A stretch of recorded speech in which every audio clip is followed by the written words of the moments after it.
तो ये थी पूरी परिस्थिति कि क्या हेल्थ केयर सिस्टम में आज के तारीख में हो रहा है।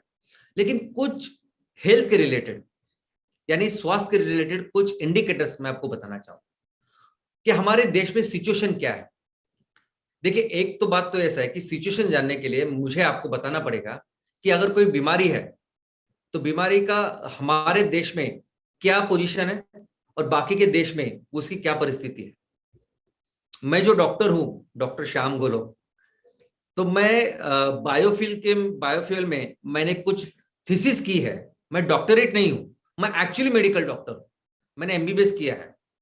तो अगर मुझे हर बीमारी के बारे में आपको बताना बताना है तो आगे हर एक साल में 52 यानी 52 वीक हफ्ते होते।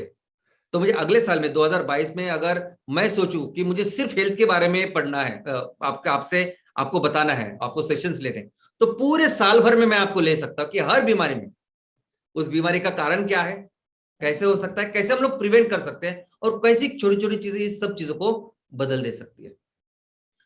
तो लेकिन मैं यहाँ अभी आज के सेशन में आपको कुछ थोड़ी सी बीमारियां बताना चाहूंगा, ऐसी बीमारियां जो एक्चुअली हम लोगों ने कंट्रोल करनी चाहिए। जो कंट्रोल करने के लिए जो चीज होनी चाहिए वो सब हमारे पास है। दवाई, मैन पावर, जो आपको चाहिए, 3M, वो सब कुछ है अपने पास। पैसे भी है पर्याप्त, मैन पावर भी है, हमारे गवर्नमेंट में पूरी अच्छी तरह से व्यवस्था है, लेकिन फिर भी दुनिया में सबसे खराब पोजीशन अपनी है। और वैसा ही पहला जो बीमारी है वो है टीबी, ट्यूबरकुलोसिस। दुनिया में जितने भी मरीज है इस टीबी के, ट्यूबरकुलोसिस के, 27% मरीज ये अपने देश में है। जबकि इस बीमारी को लेके पूरी तरह से उपचार पद्धति अच्छी तरह से डेवलप्ड है, पूरी तरह से दवाई पर्याप्त है, सब कुछ है, फिर भी इतने पीछे हम लोग हैं। अनीमिया, अनीमिया यानी खून की कमी। देखो, खून कंपलसरी है आपके बदन के हर पार्ट की, अगर डेवलपमेंट, अगर उसका विकास होना है तो उसके लिए खून जरूरी है, क्योंकि खून अगर जाएगा, उसमें रक्त पेशी होते हैं, उससे ऑक्सीजन मिलता है पेशी को और ऑक्सीजन से काम करता है। और सिर्फ डेवलपमेंट के लिए नहीं, उसके साथ अगर आप पढ़ रहे हैं कुछ, आपके मेंदू के लिए भी ऑक्सीजन लगता है। अगर ये खून आपको ना मिले, इस खून में जो पर्याप्त ऐसी वो रक्त पेशी ना हो, तो वो पेशियों को खून नहीं मिलेगा और आपकी आपकी जो ग्रोथ है वो कम हो जाएगी। क्या आपको पता है कि हमारे यहाँ इन खून की कमी कितनी ज्यादा है?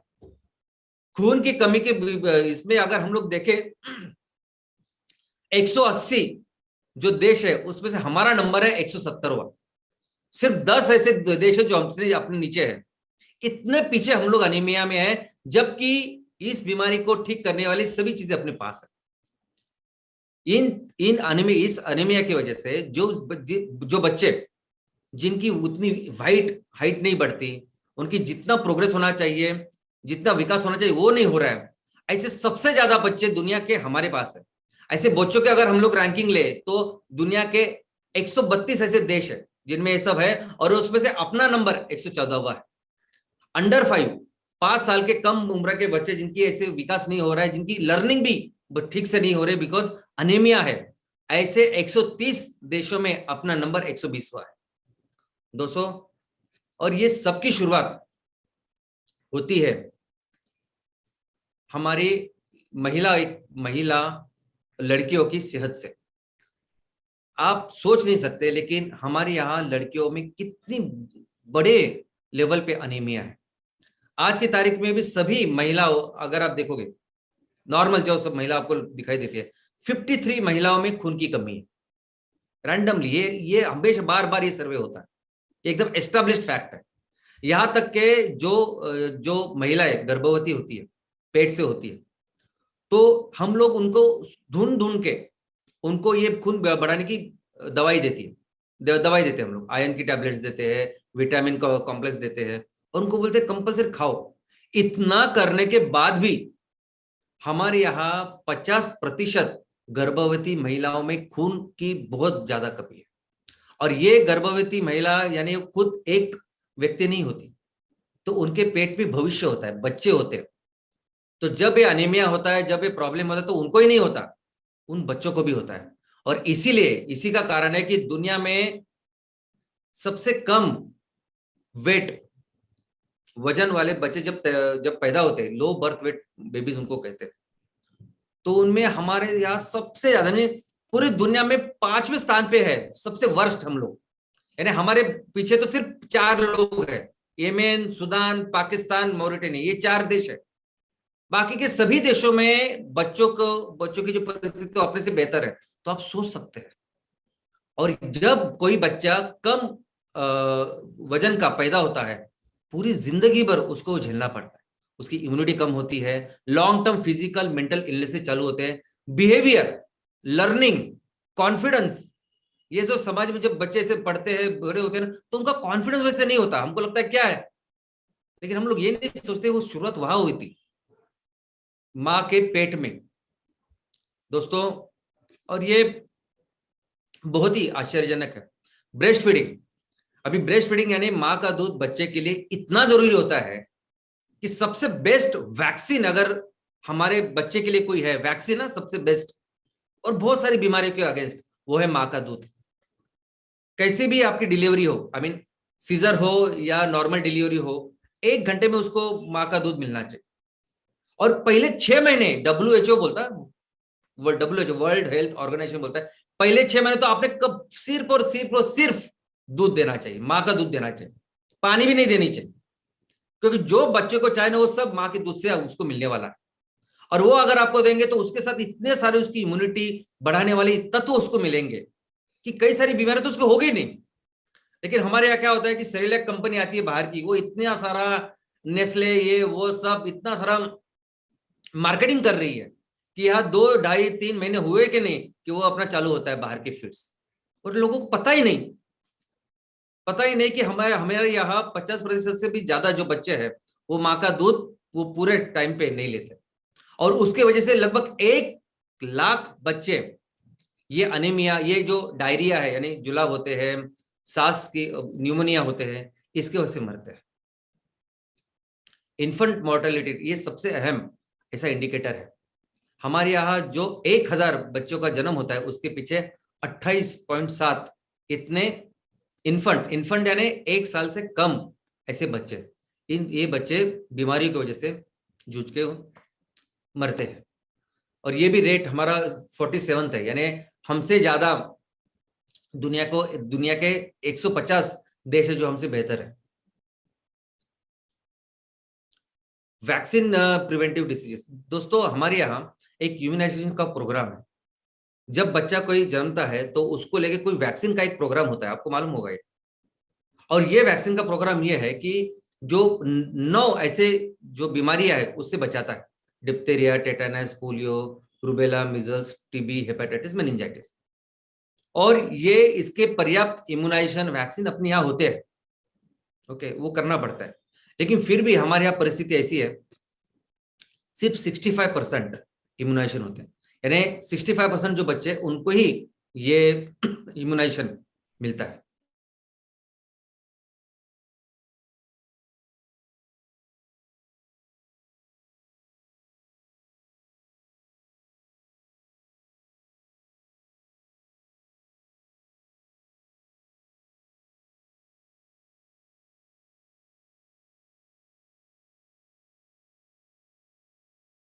परसेंट उसको 100% बढ़ाए और हर चाइल्ड को, हर बच्चे को ये सेवा दे।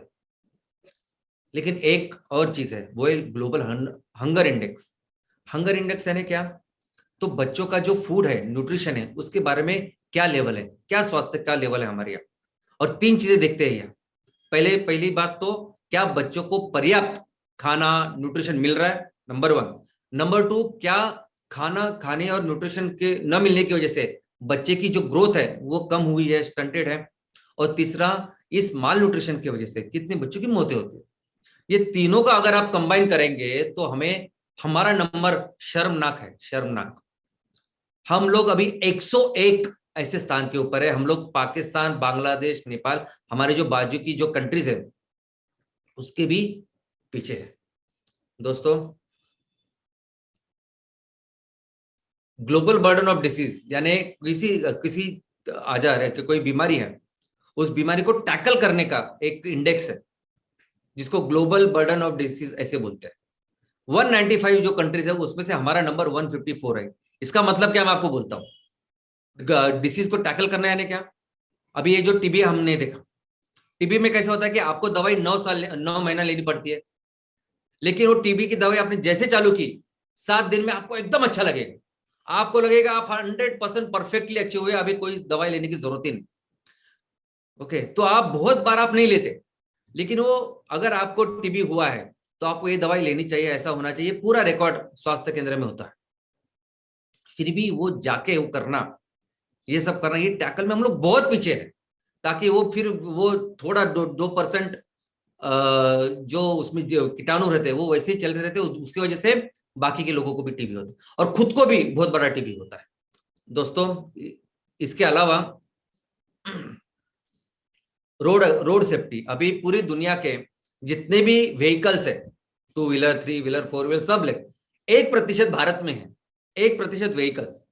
लेकिन क्या आप जानते हैं कि जितने भी रोड एक्सीडेंट्स में लोगों की मौतें होती है उसमें से 11% मौतें ये अपने देश में होती है। 1% गाड़ियां और 11% एक्सीडेंट्स, और उसमें से 40% जो लोग मरते हैं ना वो 2 व्हीलर पे मरते हैं, 2 व्हीलर और थोड़े से 3 व्हीलर पे मरते हैं। तो आप सोच सकते हैं कि ये जो चीज, इसको भी रोका जा सकता है, ये भी ऐसी चीज है इसको हम लोग बेहतर कर सकते हैं। बेड अवेलेबिलिटी, हमारे यहाँ हर 10,000 लोगों के लिए सिर्फ 5 बेड अवेलेबल है हॉस्पिटल में, और ये इसमें हमारा जो रैंक है वो 155th है।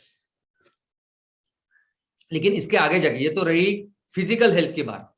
ओके, फिजिकल हेल्थ यानी शारीरिक स्वास्थ्य, एक जो चीज है वो है मानसिक स्वास्थ्य, और ये इतनी जरूरी है, इतनी जरूरी है, इतनी जरूरी है कि अपने अपने यहाँ जो लोग रहते हैं उनका मानसिक स्वास्थ्य सबसे अच्छा हो। मैं आपको एग्जांपल देता हूं। जापान 1945 यानी 1945 के बाद जापान पूरी तरह से राख हो गया था। यानी जापान के ऊपर वो अणुबॉम्ब डाले, उसके उसके बाद ही वो युद्ध बंद हुआ था। इतना बड़ा नुकसान जापान का हुआ था पूरी तरह से। हमें भी आजादी मिली 1947, तो दोनों की शुरुआत ज्यादा हुई, लेकिन वहां लोगों की जो मेंटल हेल्थ है, जो मेंटालिटी, वो इतनी जबरदस्त। और मैं हमेशा कहता हूं कि भारत में सबसे बड़ा अगर नुकसान अंग्रेजों ने कुछ किया ना, वो हमारी मेंटालिटी उन्होंने खराब करके रखी बस। मैं कहता हूं कि अगर ये डेवलपमेंट के विकास के बीच में कुछ है ना, वह सिर्फ हमारी मेंटालिटी, बाकी कुछ सब कुछ अपने पास है। तो वहां देखिए कि जापान ने वैसी शुरुआत करके, राख से शुरुआत करके आज पूरी दुनिया में वो नंबर 1 है। It is only because of mental health, मानसिक, और जिसमें हमें बहुत आगे जाना है। क्या आपको पता है दुनिया में जितने भी सुसाइड्स, खुदकुशियां होती है, 17% से ज्यादा खुदकुशी वो भारत में होती है। हर दिन 418 सुसाइड्स हो रहे हैं भारत में। पूरे दुनिया में जितने भी महिलाओं के सुसाइड्स होते हैं, 40% सुसाइड्स ये अपने देश में होते हैं। और सबसे भयानक बात तो स्टूडेंट्स में हाईएस्ट नंबर है अपना, सबसे ज्यादा विद्यार्थी सुसाइड अपने देश में करते हैं। हर दिन 28 बच्चे, स्टूडेंट्स सुसाइड कर रहे हैं।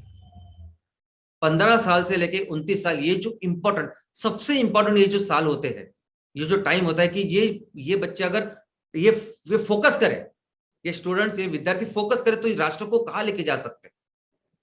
और ये सबसे ज्यादा सुसाइड कर, यहां बच्चों को लगता है कि यार वो एंट्रेंस एग्जाम है, उसमें 2 घंटे में मुझे करना चाहिए, ये 3 घंटे में जो पढ़ाई, ये जो मेरे एग्जाम है उसमें मैंने अच्छा नहीं किया, अगर उसमें मैंने बेस्ट करना चाहिए, अगर उसमें मैंने अच्छा नहीं किया तो मेरी जिंदगी बर्बाद, अगर मैंने आईआईटी में एडमिशन नहीं लिया तो मेरी जिंदगी बर्बाद, अगर मैं इंजीनियर नहीं बना तो मेरी जिंदगी बर्बाद, मैं डॉक्टर नहीं बना तो मेरी जिंदगी बर्बाद, यूपीएससी एमपीएससी में अगर मैंने कुछ नहीं किया तो बस, और कुछ जिंदगी में है ही नहीं। वो कोटा, जो राजस्थान का कोटा है, वहां पिछले साल 57 जो विद्यार्थी है ऐसे ही इसमें उन्होंने सुसाइड किया। मुझे तो लगता है इसका बहुत बड़ा सॉल्यूशन है ये एंटरप्रेन्योरशिप। अभी आप देख रहे हैं किस तरह के प्रॉब्लम, संकट, चुनौतियां का हम लोग सामना करते हैं और वो करके दिखाते हैं। शायद इन बच्चों के सामने ना अभी ऐसे एग्जाम्पल क्रिएट करना जरूरी है, उनको दिखाना जरूरी है कि आप क्यों वहां ये सब कर रहे हो। अपने ही गांव में जाके अगर 1 एकड़ में से हम लोग 2 लाख रुपए साल के कमा सकते हैं, तो क्या जरूरत है बाकी का कुछ करने की, और क्या जरूरत इतना टेंशन लेने की। ये अच्छे एग्जाम्पल क्रिएट करना ये बहुत जरूरी है, क्योंकि ये हमें इंपॉर्टेंटली कम करना है। और उसके अलावा अगर आप देखोगे तो हमारे यहाँ वाटर, सैनिटेशन, हाइजीन ये भी बहुत मेजर सोशल इशू है, जहां सब लोग मिलके अगर करें तो ये काम आसानी से हो सकता है। तो दोस्तों ये सभी जो चीजें देखो मैंने आपको जो बताई ना, ये जो बीमारियां हमने बताई, ये बीमारियां ऐसी है, ये कंडीशन हमारी ऐसी है ना कि जो कंडीशन साफ करने के लिए, अच्छा करने के लिए अपने पास पर्याप्त सब कुछ है, लोग है, रिसोर्सेस है, सब कुछ है, लेकिन वो कुछ चीज की कमी है जो करनी है। और स्वास्थ्य अच्छा नहीं है, ये बाकी के सभी के स्वास्थ्य अच्छे नहीं, इसलिए हैप्पीनेस इंडेक्स में भी हमारा नंबर बहुत पीछे है। 156 देशों में हमारा नंबर 144 इतना है। यानी आपके देश में लोग कितने खुश हैं। जब तक लोग खुश नहीं रहेंगे तब तक हम लोग वो अच्छी तरह से कंट्रीब्यूट नहीं कर पाएंगे अपने गांव को बढ़ाने के लिए, लोगों को बढ़ाने के लिए, अपने देश को आगे लेके जाने के लिए। तो ये हैप्पीनेस इंडेक्स यानी एक्चुअल डेवलपमेंट इंडेक्स है दोस्तों। और ह्यूमन डेवलपमेंट इंडेक्स जिसके बारे में सभी लोग बातें बोलते हैं, कंपैरिजन करते हैं, इसमें पिछले साल भी हमारा नंबर था 131, और इस साल भी अगर हमारा नंबर देखोगे तो आप हमारा 131 है। 189 देशों में से हम लोग 131वें स्थान पे है। लेकिन इसके भी कुछ केस स्टडी मैं आपको बताना चाहूंगा दोस्तों। ऐसा नहीं है कि हमारे देश में सभी जगह ऐसी परिस्थिति, यानी जो भी मैंने आपको बताया सभी बीमारियों के बारे में, सब चीजों के बारे में, सभी राज्यों में समान परिस्थिति बिल्कुल नहीं। आप केरला को देखिए, अगर 100 अंक है अच्छी हेल्थ के लिए तो केरला के अंक है 82, 83, 85%, जबकि हमारे राज्य कुछ ऐसे भी है कि जिनको 30% भी नहीं है। अगर इन्फेंट मोर्टेलिटी रेट जो पूरे देश का 30 है, इन्फेंट मोर्टेलिटी रेट यानी 1000 जो बर्थ होते हैं, 1000 जो डिलीवरी होती है, उसमें से 30 बच्चे 1 साल के कम उम्र में गुजरते हैं। तो पूरे भारत में जो एवरेज है वो 30 है। कई सारे राज्यों में 40 से भी ज्यादा है, लेकिन केरला में सिर्फ 6 है। अमेरिका में भी 6 है। मैटरनल मोर्टेलिटी रेट यानी प्रसूति के दौरान अगर किसी माँ की मौत हो जाती है, ये जो रेट है 1 लाख के पीछे, हमारे देश का जो एवरेज है वो 122 है, लेकिन केरला का सिर्फ 42 है। अनीमिया जो हमने डिस्कस किया, बहुत कम अनीमिया है केरला में, और उसकी अनीमिया की बहुत कम ग्रोथ हो रही है, वो भी केरला में। अंडर 5 मोर्टेलिटी रेट यानी 5 साल के कितने बच्चे उनकी मौत होती है, तो वो परसेंटेज हमारे यहाँ 32.6 है, और केरला का यही सिर्फ 11 है। लेकिन पूरे देश का 32 है, केरला का सिर्फ 11 है, जो 11 यूरोप और बाकी के देश के जैसा है। तो क्यों केरला कैसे बेस्ट है? यानी जो हम लोग करना चाहते हैं, जो हम करना चाहते हैं, जिनके तरफ देखते हैं कि जो ऐसा करना चाहिए, जिस अमेरिका, यूरोप और बाकी के देशों को सेम इंडिकेटर्स आज केरला में। लेकिन क्या आपको पता है केरला का इनकम हमारे राज्य में सबसे कम है, हमारे देश में सबसे कम है। कितने सारे ऐसे राज्य है कि जिनके यहाँ केरला का प्रति व्यक्ति इनकम बहुत ज्यादा है और केरला का बहुत कम है, और केरला का बहुत कम इनकम है फिर भी हेल्थ, स्वास्थ्य इनका इतना अच्छा है। कैसे? तो रीजन मैं आपको बताता हूं। सबसे पहला कारण है कि लिटरेसी रेट, वहां जो एजुकेशन का लिटरेसी रेट है वो हाईएस्ट है पूरे हमारे देश में, जो बाकी के किसी भी यूरोप, चाइना से उनके बराबर है। एजुकेशन बहुत अच्छा ख्याल केरला में एजुकेशन का होता है, चाहे आप उच्च जाति के हो, नीच जाति को, किसी भी धर्म के हो, सभी को एजुकेशन बहुत अच्छी पर्याप्त रूप में अवेलेबल है। हेल्थ के बारे में बहुत अच्छा ख्याल रखते हैं और बहुत ज्यादा आयुर्वेदा फॉलो करते हैं। यहाँ के बहुत सारे लोग, ये उनकी उपचार पद्धति तो पूरी दुनिया में फेमस है, और बहुत सारे लोग केरला में सिर्फ ये उपचार पद्धति के लिए आते हैं। और यही नहीं, केरला ने अपने यहाँ जो स्वास्थ्य के लिए जो इंफ्रास्ट्रक्चर, उसमें भी उसका भी बहुत बड़ा ख्याल रखा है, बावजूद इसके कि उनका इनकम बहुत कम है। लगभग 2700 से ज्यादा मेडिकल कॉलेज सिर्फ केरला में है। क्या आप सोच सकते हैं? 330 बेड्स, यानी हमारे यहाँ जो एवरेज है पूरे देश का वो है 1 लाख लोगों के पीछे 50 बेड्स। हमने अभी देखा 10,000 के लिए 5, तो 1 लाख के लिए 50, और यहाँ 1 लाख के लिए 330 बेड्स है। बेस्ट सेक्स रेशो यानी क्या कि 1000 आदमी के पीछे कितने औरत है? 1000 आदमी के पीछे कितने औरत है? तो पूरे राज्य में सभी जगह 1000 के पीछे थोड़े से कम ऐसे औरत है, यानी औरतें हमेशा 900 के इसमें कुछ है, कम है, थोड़े से कम ज्यादा हो सकते हैं। केरला एकमेव ऐसा राज्य है कि जहां आदमी से ज्यादा महिलाएं हैं, बेस्ट सेक्स रेशियो है। और चंडीगढ़ जिसका income one of the best income है प्रति व्यक्ति जो पूरे हमारे देश में, उसमें ये सेक्स रेशियो बहुत ही कम है। क्या कारण है? और इसका एक ही कारण है, महिलाओं का सक्षमीकरण। दोस्तों, महाराष्ट्र में एक बहुत बड़े समाज सुधारक होके गए, बहुत बड़े, बहुत आदरणीय, जिनका नाम है महात्मा ज्योतिराव फुले। उन्होंने और उनकी पत्नी सावित्रीबाई फुले, इन दोनों ने मिलकर अपने पूरे देश में महिलाओं का पहला स्कूल चालू किया। महिलाओं का उन्होंने तब बोला था, पूरे राष्ट्र को संदेश दिया कि देखो, अगर कोई आदमी पढ़ता है तो सिर्फ खुद के लिए पढ़ता है, वो सिर्फ वही शिक्षित होता है। लेकिन अगर कोई लड़की पढ़ती है ना, तो वो पूरे परिवार को शिक्षित करती है, पढ़ाती है। और यही काम किया केरला ने। अगर आप माँ की, उस महिला की सिर्फ उसका केयर करो, उसका ख्याल रखो, वो पूरे आपके परिवार का, आपके समाज का ख्याल रखते हैं। और यही